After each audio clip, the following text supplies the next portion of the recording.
Welcome to the Narrate podcast, where we aim to tell God's story with our lives. We'll be continuing to post the Sunday message each week, but we want to dive a little deeper and offer some content to supplement your life with God, and that's where our Beyond Sunday series comes in. Join Adam and Narrate staff as they provide thoughtful discussions, ideas, and interviews that go beyond the message you'll hear on Sunday. So maybe just start, where did Narrate have its first global scattering experience, or how did we start, how do we first become connected in a global way? Yeah. Well, I would say that, so I actually went back because I have, my memory, but then I was like, gosh, there's a wealth of podcasts and all that kind of stuff. So I was like, I kind of want to review some of this and see if there's things that I forgot, as far as values and so that I don't miss anything. But maybe, is it possible, in the podcast notes, to put a couple links? Yeah. Because there's a video and then a 2014 podcast and a 2019 interviews. Okay. And there's a lot more podcasts that just have to do with valuing people and kind of global focus in general. But I feel like those 3 or 4 would be great quick links, if people really wanted to know more. Yeah, we can do that. Yeah. No problem. But I would say it all started with just being introduced to a person. So Jack Obelweiser, who was a professor at Carroll, would take Carroll students down with Dr. Bartoletti from Butte. He's a dentist. And he would bring groups down to Ecuador and other countries too, Mexico. And he's got some really fabulous stories. But his Ecuador connection was through a woman named Noreen. And she married a Butte guy, and that's kind of a long story. But so a very white, Irish Butte guy. Who happened to be in Ecuador because his uncle was a priest there, a Catholic priest, and did missionary work. And truly, his name was Finbar. I got to meet him, and truly had the best heart. So he created 17 different not-for-profit organizations and microfinance and all kinds of orphanages for disabled kids and all kinds of different projects, and Noreen was working with him on those projects. And she had some experience. She's actually from Peru, so when she lived in Peru, she worked for World Vision, I think. Okay. And she actually had some soured experiences through, and I shouldn't quote that she worked for World Vision. It was a major, Feed the Children or something. Uh-huh. It was a major organization that was not Compassion.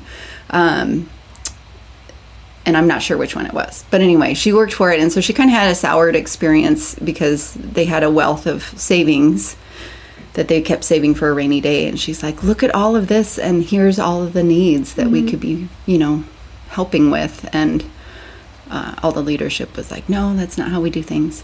So she left that and then found somehow in Ecuador, got connected there and found Finbar. And so loved the work there. And then Bob was down there kind of having this away solitude kind of thing for a couple months just to reorganize his life. And he met Noreen and they got married. Wow. And then she got pregnant and then they moved here. Because she was pregnant and they were like, let's get better health care and have your child in my home, Bob is saying. So they came here and they had adopted a little boy that was abandoned down there. So they had an adopted son from Ecuador, and then she had her daughter. And they lived here, and I met her, and her daughter was probably 9, maybe. And we just got to be good friends. We'd go on hikes together. We'd talk about parenting. And she just had this vision. So Jack introduced us, Adam and I. He's like, you got to meet Noreen. And she had this vision to start a sponsorship program that would support disabled children and their families that were under-resourced and couldn't get to therapies to help support them. So, but the best part about it is that she was like, just come and see, right? So she shared her vision, and then she's like, come and see. Very, very Jesus-like. He was a be with kind of guy, right? Jesus, if you read through the Gospels, he was constantly willing to touch the people who didn't want to be touched. And someone would say, if you just speak the word, my so-and-so would be healed. And he's like, no, let's go see. And he would always like go to the house and see whoever needed to be healed, most of the time, right? Yeah. Mm-hmm. So it always seemed like Jesus was super intentional that way, relational. So I was like, yeah, I want to be with. So I went down there, and the most beautiful thing was we had been scattering here with Narrate, doing firewood and, cleaning, God's love and repainting and things like that, those types of mission-oriented type things, but on a local scale. Yeah. So I went down there and met all of Noreem's friends, and one of them worked at a nutrition center. Her name was Marty Elena, and she met this family who was coming there to get food, which was amazing food, by the way. And so they, at the nutrition center, they would like teach, particularly women, because that's their culture. They would teach the mothers how to cook healthy and anyway, help their kids out of a malnutritive state. And so this one family was very poor, just lived in a shack on the dirt, and did not know how to be clean or have those kinds of practices. So a lot of it is like education. Yeah. Because people just do what they see around them. They don't know how to get out of the hole they're in unless you help them, you educate them, you come alongside them. Sometimes it's too hard for them to actually pull themselves out of the hole. So anyway, I met Marty Elena, and they had a plan that they were going to go on their own time, this group of friends, on a Saturday morning. We went to this person's house and we started cleaning and, throwing trash away that they had like scattered all over their land and things like that. Killed some poisonous snakes that could have bit the children that are running around. Helped deal with the lice and the bed bugs and scabies and all kinds of things, right? Wow, yeah. And so I came away from that going, they're doing the same thing we're doing in Helena, in their own little community. And it wasn't like religiously based. It wasn't like, we're going to go do this for Jesus and we're going to evangelize, which I don't know, just connects with my heart, like let's just serve people and then let the conversations about Jesus come alongside,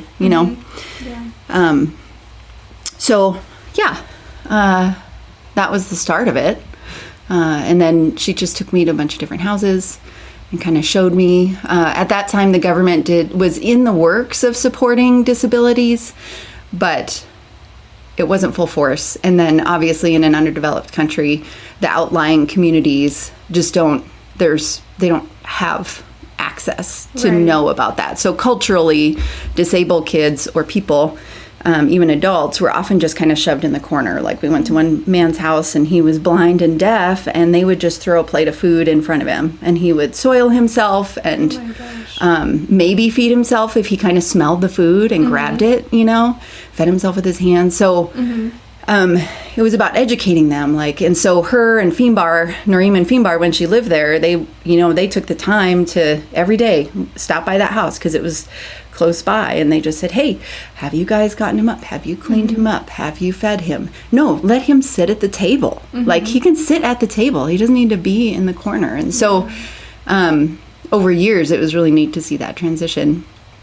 And there were also a bunch of people that were deaf that were very isolated, like they just developed their own language among each other and their families. Not each other, just them and their family. So I just had a huge heart I'm like, there's a shared language, there's Spanish Sign Language that we can bring to this community.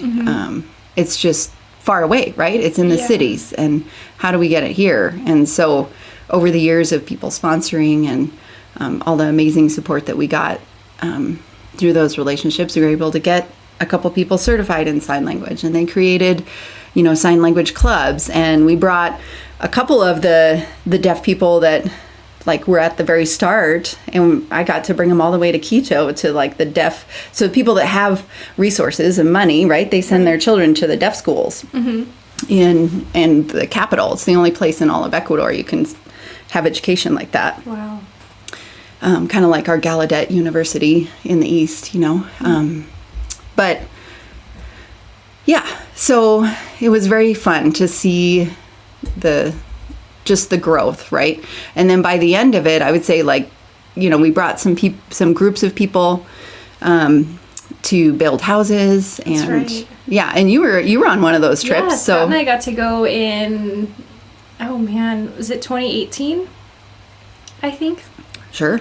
I think that's when we went. It was, Okay. It was really fun. Like we got to build a house. It was like on the side of like the road. Mm-hmm. And there was the house, and we built this like little house for, I think it was a mom and daughter. Was it? Yeah, they had like a wood shack. Yeah. I don't know if you guys got to see that part, or it was torn down. I think I showed you guys videos and pictures, but it was torn down by the time we got there for the productivity part of it. Yeah. But yeah, they had been broken into and abused multiple times, and yeah. Mm-hmm. It was like a easy act. So we started in Santo Domingo, which is a big city, had lots of resources. So it was almost like this stepping stone. So we built, that was for that family that I got to scatter with that first visit. So we built a house there, and that was a small group of like 5 or 6 women. So they broke all kinds of like gender and age stigma barriers, like just by, building a house with these 5 or 6 women. And there were like 2 or 3 men that came with us. And then we always, use the local contractors, local like specialty workers. That's right. But like the grunt labor is us, right? Mm-hmm. Sure, we're gonna haul the bricks, that kind of stuff that would, it obviously stimulate their economy, but also it's about the like human experience. There's it's a lot more than just I can give my money to make this result. Yeah. Like there's something more about humanity, but. So, and then we went and built the house you're referencing, which was on the side of a road, but in a very quaint, like small town. Do you remember? Yeah. So resources are harder to get there, right? Like just for concrete, things like that. That's a big deal to build a house there. And so then our goal was then in like 2020, we were bringing another group, and we were going up on the side of a hill, and we were going to help this family. They're a family of little people, and they have some genetic things going on, and they like walk up these stairs, even though they have like crutches and hip disproportion, issues, and they have to walk up these stairs and live in this little kind of wood house type thing. And we were like, let's make a floor level, kind of space for them. So that was our goal, because we finally found the right stuff, and then COVID shut things down. Yeah. So, but yeah, we didn't get to, but yeah. Talk more about the like sponsorship. I think that was kind of before me, the like child sponsorships through Families with Heart. What did that look like? Yeah, it was, I don't know, similar to any other kind of sponsorship program. I got to benefit from just my education of working with pediatrics when we moved here, and then nursing education in general. And we would go to different homes, kind of evaluate their living situation and how often they make it to therapies and what their financial needs were. And then I would just create a case document and a little like sponsorship card. And then people from Narrate, there were a few people outside of Narrate just by word of mouth that would also sponsor. But essentially it was like, give $30 a month. And Okay. And then I would take that money down with Noreen. We would go twice a year. I would normally go once a year. She'd go another time. But then we would go visit those families. And then that money would either be given in the form of like a transportation card for, get your kid on the bus and then get to the therapy kind of a thing, which is all they needed. Or perhaps they needed some assistive devices in their house or something like that. Yeah. So, and it was really relational. We connected a handful of people that sponsored here. Adam and I sponsored a little boy. And down there, they take that very seriously, the sponsorship. It's like your parents almost. Like, this is your child. And if we die, you're responsible for this child kind of a thing. Gosh. That's how serious they take it down there. But yeah. And so we got to meet my youngest son did not get to meet Alejandro, which was sad because he was going to come on the 2020 trip. But we would bring the sponsors from the U.S. down there that, and a lot of times people that were on those work trips would, and then we would just steal them away for a day and go visit their sponsorship kid. So those were special times too. That's really cool. Yeah. And after 2020, did Families with Heart just kind of lose momentum? Well, yeah. So Families with Heart, it started like 2013, I think, and it did start through Narrate, like as the nonprofit, but then we obtained our own nonprofit status, and had that for 5 or 6 years. And then, getting close to COVID, Noreen's children graduated. She moved back to Ecuador. Bob would go back and forth to visit. And so when you went on your trip, she was living there, right? Was she? I think so. Maybe not. I can't remember. And so that was great for a period of time, because then she could check on the families and do the things like that. But then through just with everything that COVID was, and some personal things that were happening down there for her and her family, and the information about how money was being used, like I didn't make it down there, and then and that sort of thing. So I kind of stepped off the board of Families with Heart, and just said I'm going to pull away from the sponsorship thing, just because communication was lacking, so I'm not sure if they're even still. I know for a few years they got rid of the sponsorship concept and then just kept their C4 or their not-for-profit status for people to donate, and they would use the money for good. I don't feel like there was any corruption or anything there, but it was just the lack of communication that I was like, I feel like I want to look my sponsors in the eye and say, I know how your money's being used. So, yeah. Well, and that, I mean, we have such a high value for relationship and connection. So I think, when that's not being reciprocated, it's kind of hard to continue. Yeah. I was sad. It was not fun. Yeah. But relationships, they have a start, they have an end. It's kind of a natural cycle of life. So what came next then? Unless there was anything else you wanted to say about Ecuador, Noreen, Families with Heart. No, I don't think so. Was next Compassion? Oh, yeah. So next was nothing for a while because of COVID. Like nobody was traveling. And then somehow we met Lacey. How did we meet Lacey? That's a really good question. I don't remember. So she worked for Harvest. It must have been through... She worked for Harvest and did their traveling, before COVID as well. She would organize Compassion trips. And she didn't work for Compassion at the time. She worked for Harvest. And that was how they did their global scattering, if you will. Like their mission trips was through Compassion. And so she became really locally connected. I think she actually just called Adam, maybe, and said, hey, I'm trying to connect all these churches to support a church in Africa. I don't remember Ethiopia, I think. Wasn't that her main connection space? Yeah. And so she has her own story of like sponsorship and all of that, and helping the under-resourced there. And so I think that's what it was. Is she was asking Adam if we would be a church that would support another church there. And then the idea is that church is creating these like after-school programs and nutrition programs and take care of pregnant mother programs, understanding that like stress starts, for children in utero, that kind of stuff. Right. Compassion's really good about that. I think Compassion does really good work. So I think that's how it started. And she did another come and see, right? So she's like, hey, we just started opening our Compassion trips. Do you want to come with me? And I was like, sure. And, because we were already promoting like sponsorship and all that at Narrate for Compassion. She spoke at a couple of Sunday gatherings, I think. Yeah, after that trip, because I was like, I just kind of want to vet that it's actually good. Yeah. Knowing, just hearing a lot of Noreen's stories, I was like, anybody can give to a big organization. Exactly. And like you're saying, we want to stay more relational, but Lacey became the who, that Noreen was the who, Yeah. So you got to travel with Lacey? Yeah. What was that? We went to the Dominican. It was good. Yeah, and it felt like home. It was like... years of Hispanic culture. It's a really beautiful culture. So it felt really good, and it was really great to see what Compassion does.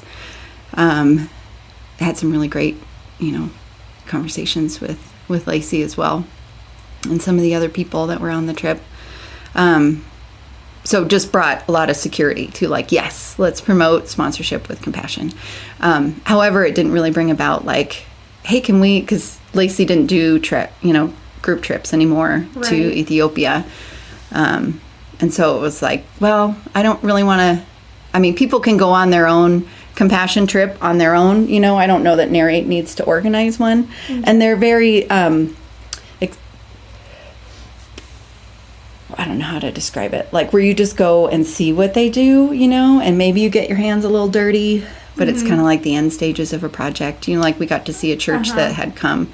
Some of the church leaders came and saw what their church had been supporting for building a school, and they like put the finishing touches on it, which was is great, you know. Yeah. But just kind of a little different, I guess, when we're looking for kind of a relational and a real hands-on kind of project. To like in Ecuador, I remember getting up, like they were long work days. Like we got up early.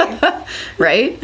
And worked, like it was great, but it was not like sitting around. It was work.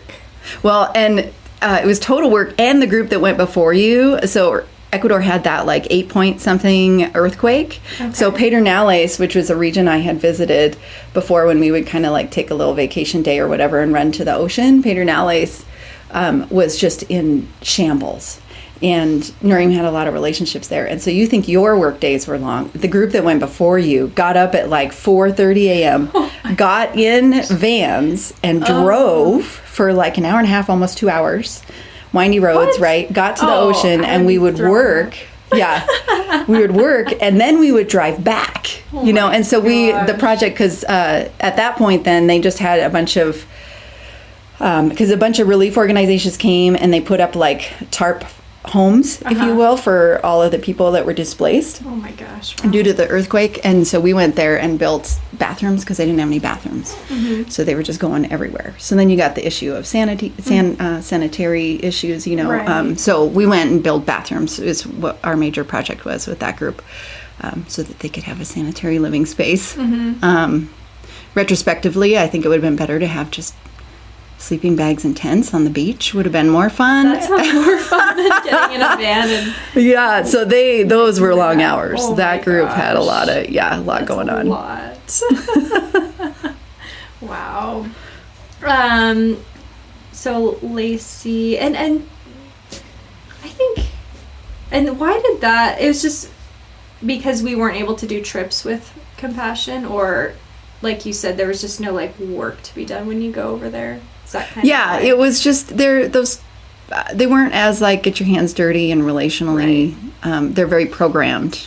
Okay. That's the best way to put it. Yeah. And when I asked Lacey, she's like, "Oh yeah, this is pretty similar to how all the trips are like what I experienced." So they're very programmed, which is good, but also something that you can sign yourself up for.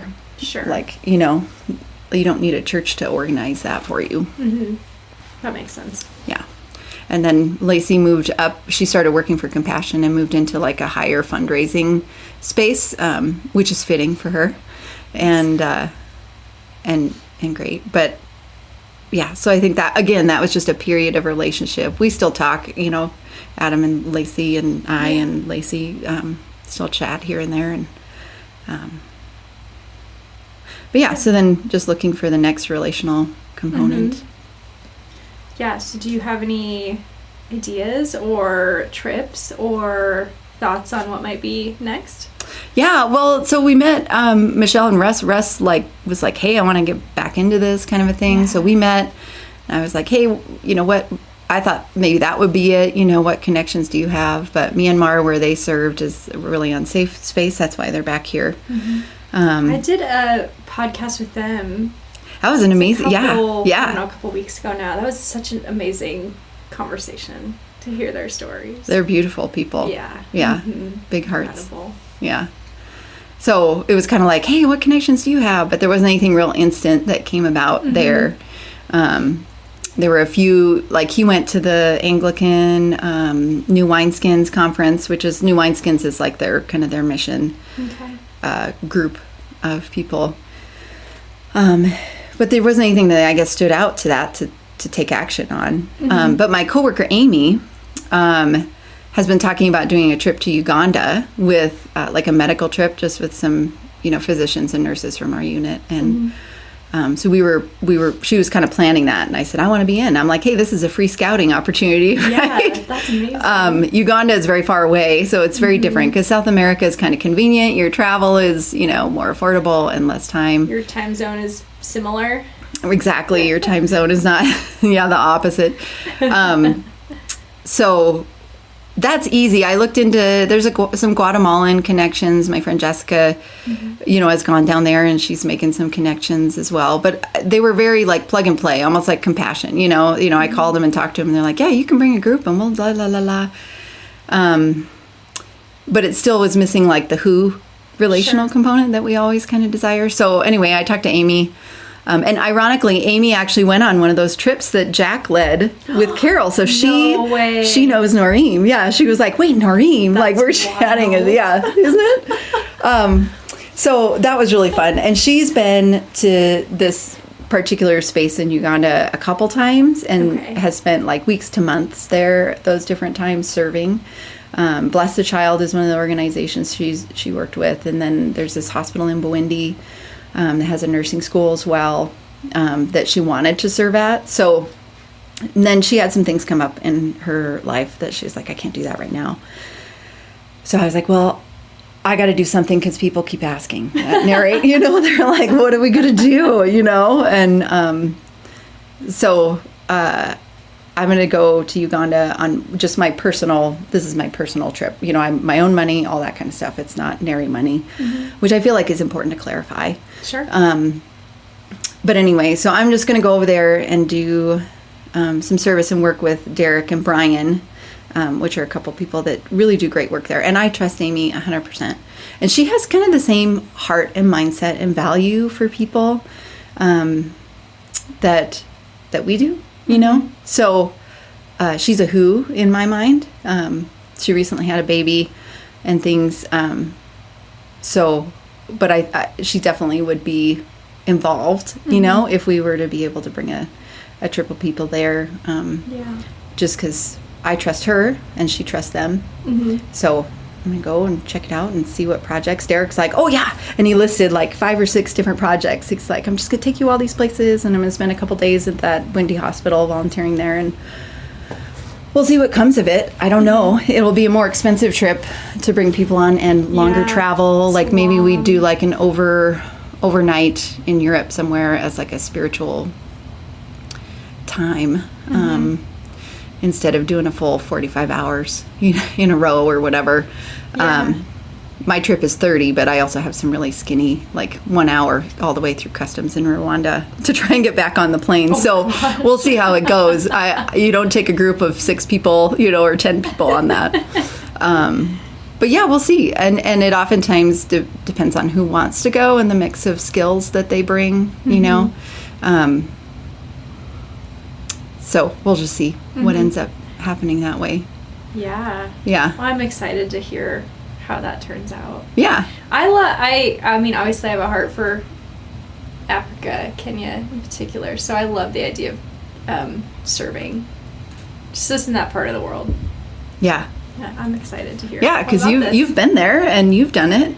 And what do you love? Do you love that culture? Like, what would you say about that culture? I spent most of my time in Kenya, and I spent a week in Uganda.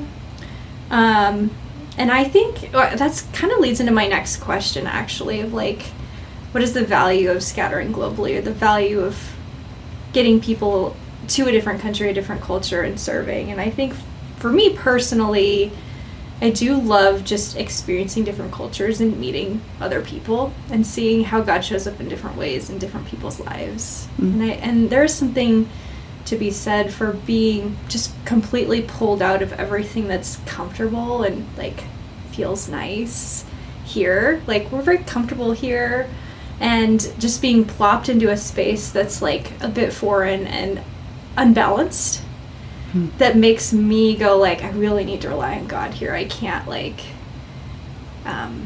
wing it. Yeah. I really need to be very focused and intentional in my relationship with God. And so like for me, spending time in Kenya just really solidified my faith and my like trust in God in ways that I don't know would have happened if I just stayed in the US.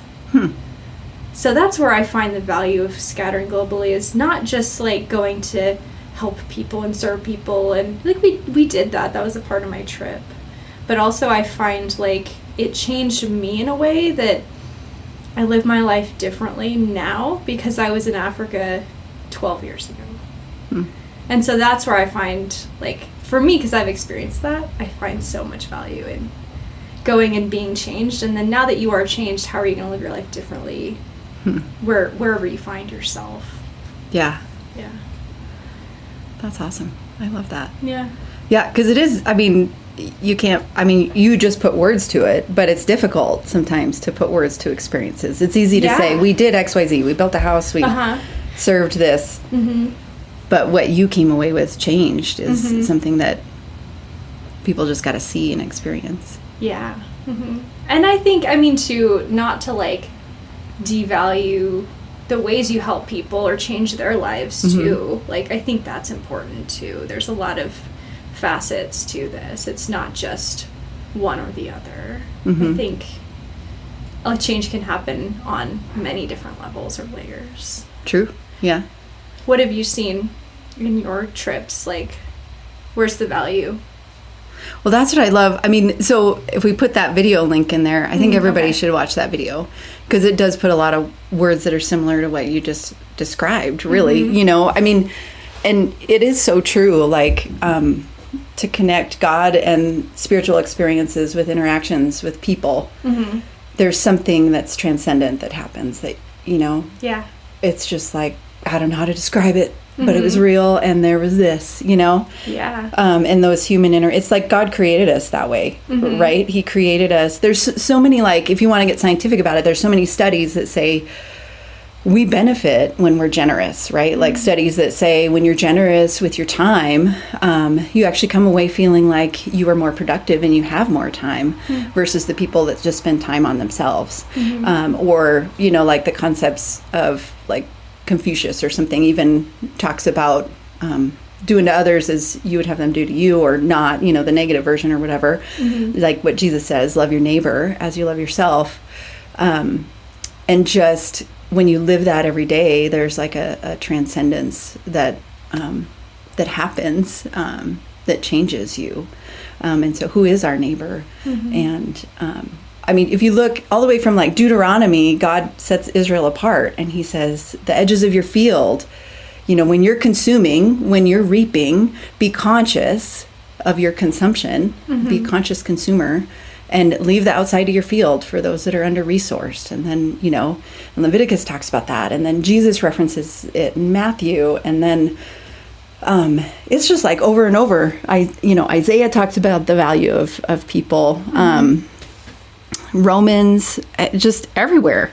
1 John even has a challenging moment where it's like, if you are not expressing love to other humans, like maybe question your true love for God or your discipleship, because that's just going to show naturally. And so being intentional about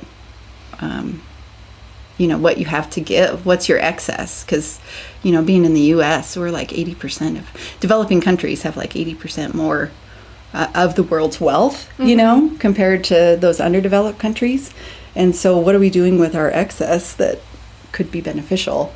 And Richard Rohr's tricycle, right? You got your text, like your intellectual, for the back wheels, or your intellectual text support that supports your belief, and then your traditions, like what you were raised with, right? Those things like power the movement of the tricycle forward, but what's actually steering the tricycle is the front wheel, and he calls those experiences. And so that's why we do the global scattering, right? Is because those experiences help you shape how you make decisions, whether they're good or bad experiences, whether they're intentional experiences or not, the things that happen to you.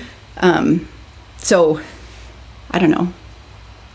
I think that's a way to put it into words, right? That those interactions with humans, because God created us to benefit. Like there's hormonal benefits, mental health benefits to whenever you give and take care of others ahead of yourself. Get out of your ego self, if you will, and you transcend to this space of sharing humanity. And when you don't value other people that are under-resourced, you're actually insulting the creator, if you think about it. Yeah. So I it's think challenging. too, I just wanted to add real quick, because I think sometimes we get the question, or I get the question of well, what about, why aren't we focusing more scattering here, or helping people here in our own town or our own neighborhoods? And I'll receive the question, and also I think it just comes from this place of scarcity. We can do both. We can help people here and go to Ecuador, Uganda, Kenya, wherever. Yeah, I love that. So true. We can. Why do we have to just focus here? We should focus here, yes, and let's follow the who's as well. Let's do both. Let's do it all. That's what I would say to a question, I guess. Unless you had any thoughts on that, or No, I think that's awesome. Okay. I agree. Good. Totally. And you got to do it in community. I mean, that's where actual change happens. You can give someone a piece of paper and tell them, but if you're not doing it in a different space outside of yourself with a group of people and having an experience outside your own culture, it's amazing how much you get out of your own ego self, right? When you go to a different culture, because you have to be aware of what's around you. You have to be aware, because so we're being in places where no one speaks your language, and so you're trying to figure gesturing and acting out, or just the trying to figure out things, even just things that are simple here, and you're now I have to figure out public transportation in an African city. What am I doing? Just the different things you have to figure out, or interact with people that don't speak your language or have different customs and culture. I think if we're vulnerable in those ways, there are unique opportunities to rely on God in unique ways that just don't show up here or in our home cultures. Yeah. So I totally agree. I like how you put it. Thank you. Yeah. Mic drop. Yeah, I think that's great. And really, I mean, when you think about it, just even looking people in the eye and having those connections, sometimes it's way beyond words, and you're just giving value to that moment and that human to human interaction, whatever you want to call that. Yeah. I think we've answered all of our questions, just in conversation. What else did you want to talk about global scattering? Well, you got all your notes. Well, honestly, those are just notes. They were probably refocusing for me. Yeah, because the last 5 years have just been a transition, I guess. Yeah. And it was oh yeah, this is really rooted.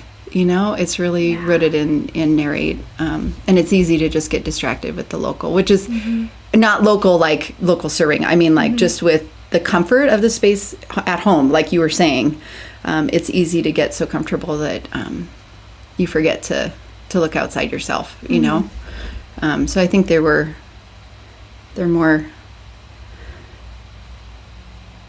notes about all that and all the years of what Narrate has gotten to do, and I hope that we have many more years that we do.